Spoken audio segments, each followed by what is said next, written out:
ಹಳೆಯ ಚಿನ್ನದ ಒಡವೆನ ಅಧಿಕ ಬೆಲೆಗೆ ಮಾರಬೇಕೆ ಅಂದ್ರೆ ಆಟಿಕಾಗೆ ಕಾಲ್ ಮಾಡಿ 8880300300. Attica gold company. ರಾಮಲಿಂಗಾರೆಡ್ಡಿ ಅವರು ತಮ್ಮ ಸಚಿವ ಸ್ಥಾನಕ್ಕೆ ರಾಜೀನಾಮೆ ಕೊಟ್ಟಿದ್ದಾರೆ. ನಾನ್ ಯಾವತ್ತೂ ಕೂಡ ಮಂತ್ರಿಗಿರಿ ಮಾಡಿ ಅಂತಾನು ಹೇಳಿದವನಲ್ಲ, ಇಂಥದ್ದೇ ಬೇಕು ಅಂತಾನು ಕೇಳಿಲ್ಲ. ಆದ್ರೀಗ ಕೊಟ್ಟ ಖಾತೆ ಕೊಡ್ತೀನಿ ಅಂದಿದ್ದ ಖಾತೆ ಕೊಟ್ಟಿಲ್ಲ ಅನ್ನೋದು ಅವ್ರ ಬೇಸರ. ಡಿಕೆ ಶಿವಕುಮಾರ್ ಸರ್ಕಾರದಲ್ಲಿ ಮೊದಲ ವಿಕೆಟ್ ಪತನ ಆಗಿದೆ. ಸಚಿವ ಸ್ಥಾನಕ್ಕೆ ರಾಜೀನಾಮೆ ಘೋಷಿಸಿದಂತ ರಾಮಲಿಂಗಾರೆಡ್ಡಿ ಆತ್ಮಸಾಕ್ಷಿ ವಿರುದ್ಧ ಕೆಲಸ ಮಾಡೋದಕ್ಕೆ ಆಗೋದಿಲ್ಲ. ಅವ್ರು ಎಕ್ಸ್ಪೆಕ್ಟ್ ಮಾಡಿದ್ದು ಬೆಂಗಳೂರು ನಗರಾಭಿವೃದ್ಧಿ ಖಾತೆ.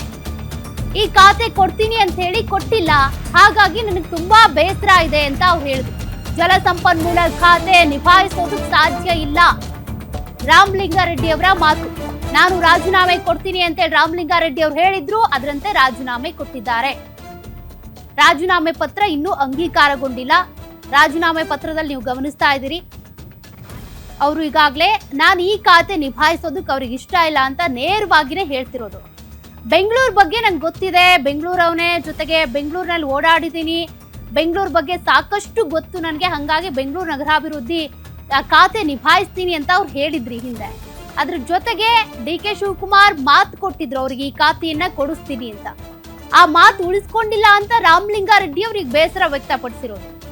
ಈ ಮಟ್ಟಕ್ಕೆ ಸುದ್ದಿಗೋಷ್ಠಿ ನಡೆಸಿ ರಾಜೀನಾಮೆಯನ್ನೇ ಕೊಟ್ಬಿಡ್ತಾರೆ ಅಂತ ಯಾರು ಕೂಡ ಎಕ್ಸ್ಪೆಕ್ಟ್ ಮಾಡಿರ್ಲಿಕ್ಕಿಲ್ಲ. ಆದ್ರೆ ಇವತ್ತು ರಾಮಲಿಂಗಾರೆಡ್ಡಿ ಅವರು ರಾಜೀನಾಮೆ ಕೊಟ್ಟಿದ್ದಾರೆ. ಇನ್ನು ಈ ರಾಜೀನಾಮೆ ಪತ್ರ ಅಂಗೀಕಾರಗೊಳ್ಳುತ್ತಾ ನೋಡ್ಬೇಕಿದೆ. ಬಟ್ ರಾಮಲಿಂಗಾರೆಡ್ಡಿ ಅವರು ಬಹಳ ಬೇಸರದಿಂದ ಮಾತನಾಡ್ತಾ ಇದ್ರು. ನಾನು ಯಾರಿಗೂ ಕೂಡ ಭೇಟಿ ಮಾಡಿ ಮಂತ್ರಿ ಸ್ಥಾನ ಕೊಡಿ ಅಂತ ಕೇಳ್ದವನಲ್ಲ. ಹಿಂದೆ ಅವರೇ ಸಂಧಾನಕ್ಕೆ ಬಂದಿದ್ರು, ಆಗ ಮಾತುಕತೆ ಸಂದರ್ಭದಲ್ಲಿ ಮಾತು ಕೊಟ್ಟಿದ್ರು, ನನಗೆ ನಗರಾಭಿವೃದ್ಧಿ ಖಾತೆ ಕೊಡ್ತೀನಿ ಅಂತ. ಆದ್ರೆ ಈಗ ಮಾತು ಉಳಿಸ್ಕೊಂಡಿಲ್ಲ, ಹಾಗಾಗಿ ನನಗೆ ಜಲಸಂಪನ್ಮೂಲ ಖಾತೆ ನಿಭಾಯಿಸೋದಕ್ಕೆ ಸಾಧ್ಯ ಇಲ್ಲ. ಆತ್ಮಸಾಕ್ಷಿ ವಿರುದ್ಧವಾಗಿ ನಾನು ಕೆಲಸ ಮಾಡಲ್ಲ ಅಂತಿದ್ದಾರೆ. ಕೆಲ ಶಾಸಕರಿಗೆ ಸಚಿವ ಸ್ಥಾನ ಸಿಗ್ಲಿಲ್ವಲ್ಲ, ಸಿಗುತ್ತೋ ಇಲ್ವೋ ಅನ್ನೋ ಆತಂಕ. ಬಟ್ ರಾಮಲಿಂಗಾರೆಡ್ಡಿ ಅವರಿಗೆ ಜಲಸಂಪನ್ಮೂಲ ಖಾತೆ ಕೊಟ್ಟಿದ್ದಕ್ಕೆ ನಾನು ಕೇಳಿದ ಖಾತೆ ಕೊಡದೆ ಈ ಖಾತೆ ಕೊಟ್ರಲ್ಲ ಅನ್ನುವಂತ ಬೇಸರ.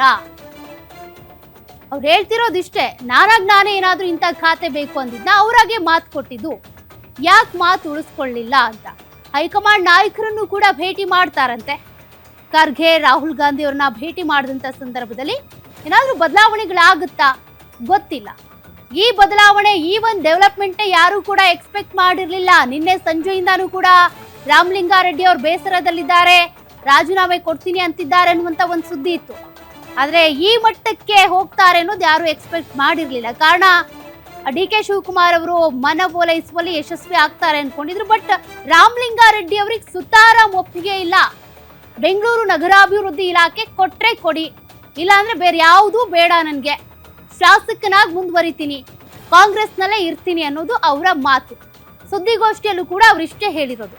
ಪತ್ರಕರ್ತರು ಬೇರೆ ಯಾವ ಪ್ರಶ್ನೆ ಕೇಳಿದ್ರು ಕೂಡ ಅದ್ಯಾವುದಕ್ಕೂ ಅವ್ರು ಅಷ್ಟಾಗಿ ಡೀಟೇಲ್ಡ್ ಆಗಿ ಮಾಹಿತಿ ಕೊಟ್ಟಿಲ್ಲ, ಉತ್ತರ ಕೊಟ್ಟಿಲ್ಲ. ಹೈಕಮಾಂಡ್ ನಾಯಕರು ಏನಾದ್ರು ಕಾಲ್ ಮಾಡಿದ್ರ ಅಂದ್ರೆ ಇಲ್ಲ, ಯಾವುದೂ ಫೋನ್ ಬಂದಿಲ್ಲ ನನಗೆ. ಡಿ ಕೆ ಶಿವಕುಮಾರ್ ಅವ್ರು ಮಾತನಾಡಿದ್ರು, ಬಟ್ ನನ್ಗೆ ಈ ಖಾತೆ ನಿಭಾಯಿಸೋದಕ್ಕೆ ಸಾಧ್ಯ ಇಲ್ಲ, ಹಾಗಾಗಿ ರಾಜೀನಾಮೆ ಕೊಡ್ತಿದ್ದೀನಿ ನಾನು ಅಂತೇಳಿ ಅವ್ರು ಹೇಳಿದ್ರು.